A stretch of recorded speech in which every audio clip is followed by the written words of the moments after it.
The Whisperer in Darkness, movie review. This is a movie based on a short story by H.P. Lovecraft of the same name.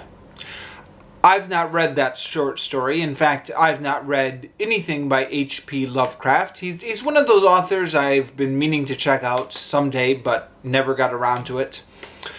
But I came across this DVD, and so I watched this movie.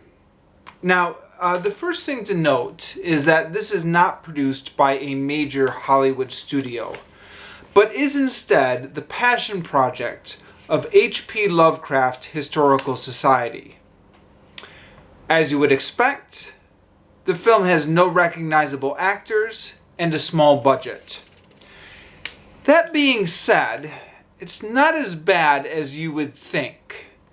It's not in the same league as a major Hollywood release, of course, but it's about on par with other independent films or a couple of hours of network television.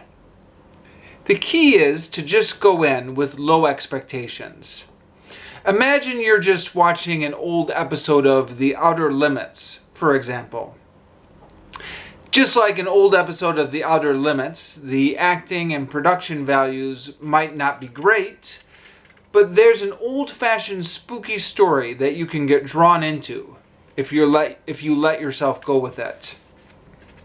The producers of this movie decided to film it in the style of the old 1930s horror movies because the original short story was from 1931. And the cover jacket on the DVD, as well as the Wikipedia page, cite Dracula, Frankenstein, and King Kong in particular as influences on the filmmakers. It's a clever idea trying to mimic old horror movies. And the old school filming style also does a lot to cover up the low production values of the film. There were a couple things that kept me from getting fully immersed in the story, however. One, the acting isn't great, and a couple of the actors are probably miscast for their character. And this did keep pulling me out of the story. And two, some of the homages to 1930s movies are a bit too clever for their own good. Meaning I would see things and I would be constantly reminded that this was an homage to other movies. And this kept reminding me that I was watching a movie and kept me from getting immersed in the story.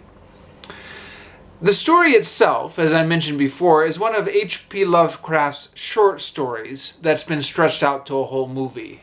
Now, I've not read the short story, but I can say that the movie feels like it's a short story that got stretched out to a whole movie.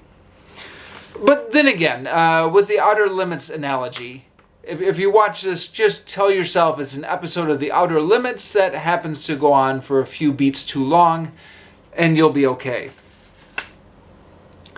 At the end of this review, I'd like to talk about a couple plot points, and this will only probably make sense if you've seen the movie, and there will be spoilers here. If you haven't seen the movie, this won't make sense. If you have seen the movie, I'd be interested in your thoughts on this, because there were a number of things I didn't fully understand about the story. Either I missed something, or they never fully explained how he managed to close the portal. What exactly was it that he threw into the portal? And why did that cause it to close? And how exactly did those creatures manage to convert humans to their cause? What did they do exactly? And if they have this mysterious power, then why wasn't the old man fully converted? I mean, they clearly had him exactly where they wanted him, as a brain in a jar. The ultimate purpose of these creatures was never fully explained. And in fact, the film was being deliberately coy with this point. I'm not sure if this was explained any better in H.P. Lovecraft's original story or not.